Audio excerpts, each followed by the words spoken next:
Hello, beautiful people, and welcome to our humble abode, the Thunderdome. On this What Wednesday, December 10th, 2025, this sports program begins now.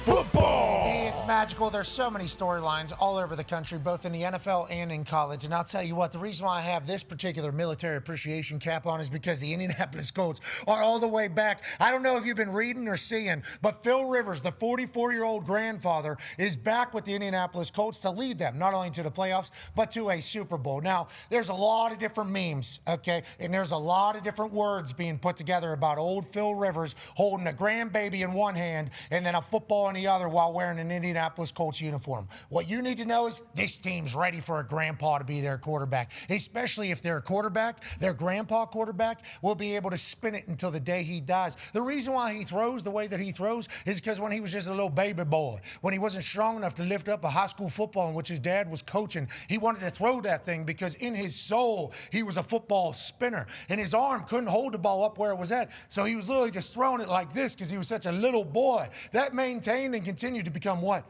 Well, one of the most deceiving releases in the history of ball. One that has thrown for thousands and thousands of yards a season for a long-ass time. And now the 44-year-old will see if he can defy the test of time and lead a team to some relevancy. Now, are there some downfalls potentially?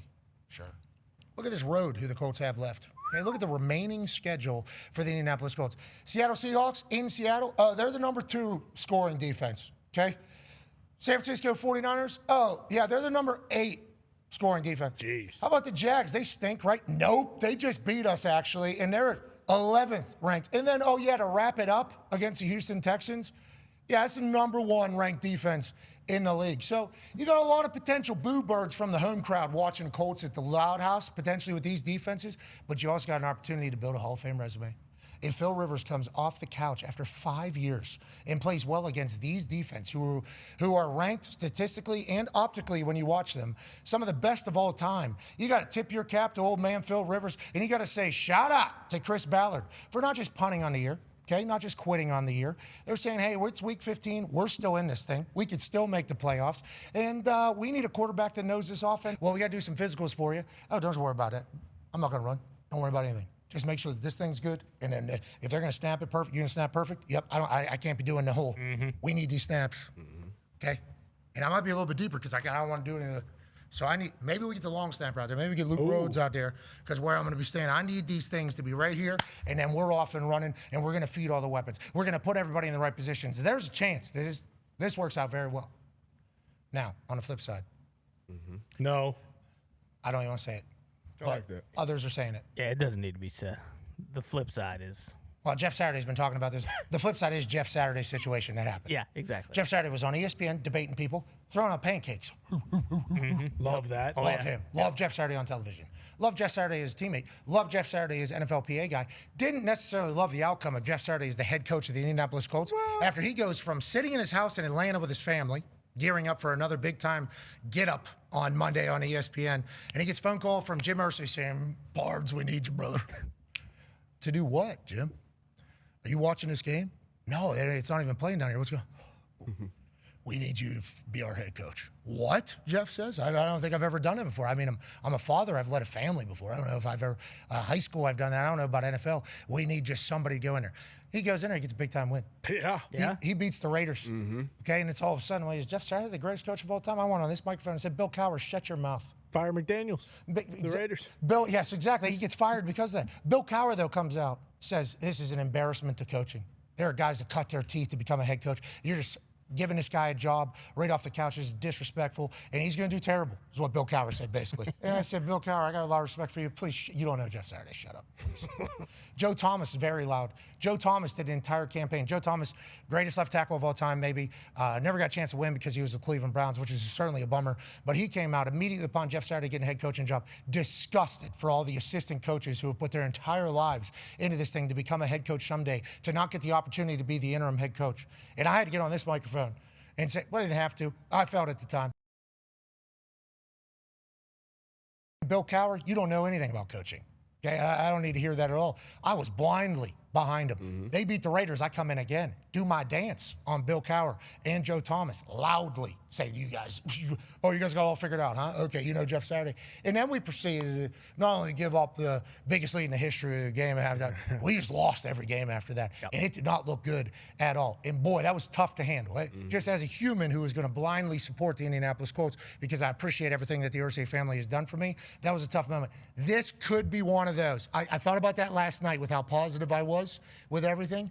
I could be looking back here in 3 weeks, and it could be why did I ever think that it could go good? And I think that happened to you yesterday. 9-year NFL vet, Darius J. Butler here. Yep. You got a chance to sleep on it. You are the U-Ball champion. Congrats to you and Bud. Thank you about that.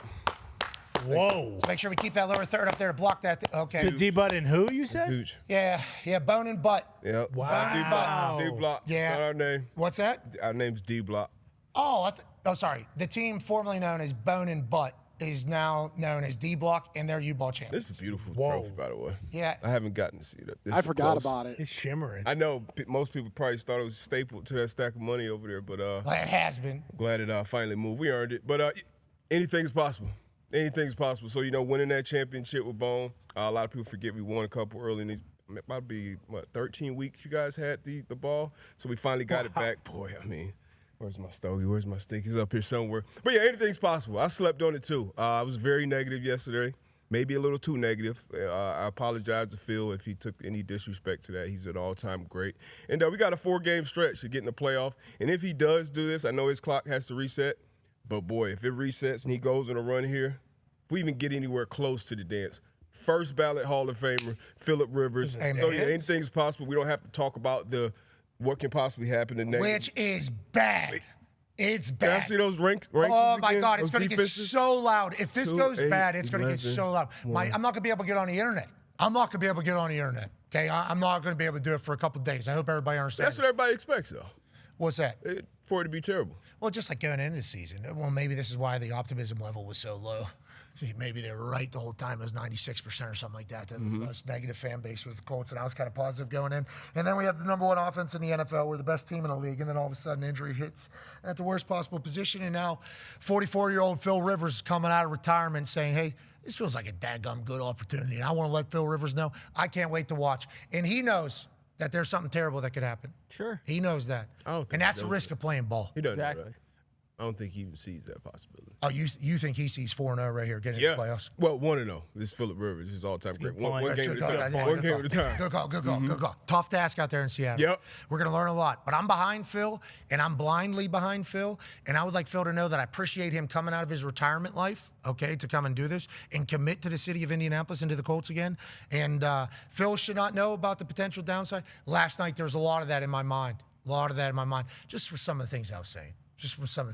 About how good it was going. Yeah. And then you do look at that lineup of defenses, and it's like, man, this could go really bad. But it was already going bad. Yes. Exactly. It was already happening.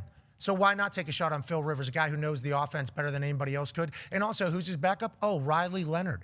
Riley Leonard out of Notre Dame. Well, is he going to be a little bit upset that maybe Phil Rivers is coming in here? Well, let's go to Gruden's quarterback camp presented by Barstool Sports, talking to Riley Leonard this past offseason. Out of Alabama. Sir. But you are a quarterback, and you know Phillip Rivers comes from that same place. And you know Phillip. Have you thrown with Rivers and worked out with him? Yes, sir. He lives probably 3 minutes from my house, so I'm able to get over there and train with him. I don't think that there's a better person to train with when it comes to fast feet. His baby 5 drop. To see him move in person, it's really cool for me. A lot of people said he's got a weird release. I'll tell you what, it was the quickest release. There you go. You can't see his release sometimes. That ball comes out of his hands fast and accurate. Because when I saw you play at Duke, don't I see the same type of delivery at times? Yes, sir. Anticipation, quick release. Don't I see Phillip Rivers right here? Yes, Make sir. a note about Rivers, will you? Yes, sir. We're going to learn about Rivers today, and we're going to win in the pocket. Thank you to Coach Gruden, obviously, for everything that he does on the internet. And thank you for that particular clip to let me know that this isn't only a move for right now. This is a move for Riley Leonard's future. Okay? They're trying to bring in his mentor to actually get hands-on work with him. Grew up around the corner. Riley Leonard grew up in a really nice house. Yeah. Yeah. Okay, Good Riley, for him. Congratulations. Good for his parents. He went to Duke and Notre Dame. They're living around the corner for Phil Rivers. Hey, No judgment. You're a dog, dude. Pretty You're a sweet. dog. You could have been very soft from what it sounds like in my eyes, from what we were visualizing, and you're a dog. And he likes to run, pound the rock, and everything like that. But I like that that's a move that potentially maybe even brings out even more out of Riley Leonard in this entire thing. And maybe this is why Phil Rivers is like, yeah, Riley's there. I like Riley. He's like a little brother to me, basically. Getting an opportunity to do that. That's an added little wrinkle to this that has made me feel positive about the move, Con Man. And the big three. Like, I feel like all the moves that have been made gives you kind of the mental fortitude to kind of trust what the big three, the ownership, is doing. I think D-Buck kind of nailed it. First of all, Philip Rivers is the best Philip Rivers has looked in 5 years. I think people are forgetting that over these past 5 years, Phil has never looked better than as he does right now. To D-Butt's point, people are expecting it to be terrible. That's why I think it can be terrible. It just can't be laughable, okay? We can't have him going out there tripping over lines. We can't have him going out there first throw pick six. Like, we can't have things like that happen. We need to just hammer Jonathan Taylor. And I'm saying we because I live in Indy too, all right? I don't want to live in a city where people are just laughing at the city that I live in. That's not fun whatsoever. So if he goes out there and he does the whole, throwing balls and they're landing 10 yards short, or he's throwing balls and every single one of them is barely getting past the line of scrimmage, we can't have that.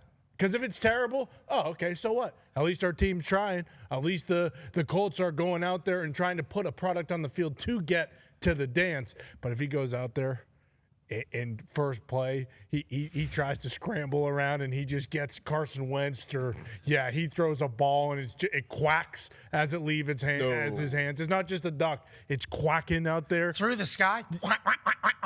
just that's when we're in the territory of like, okay, come on, put Tyler Warren back there, run the read option up and down this field. Let's make this game quick.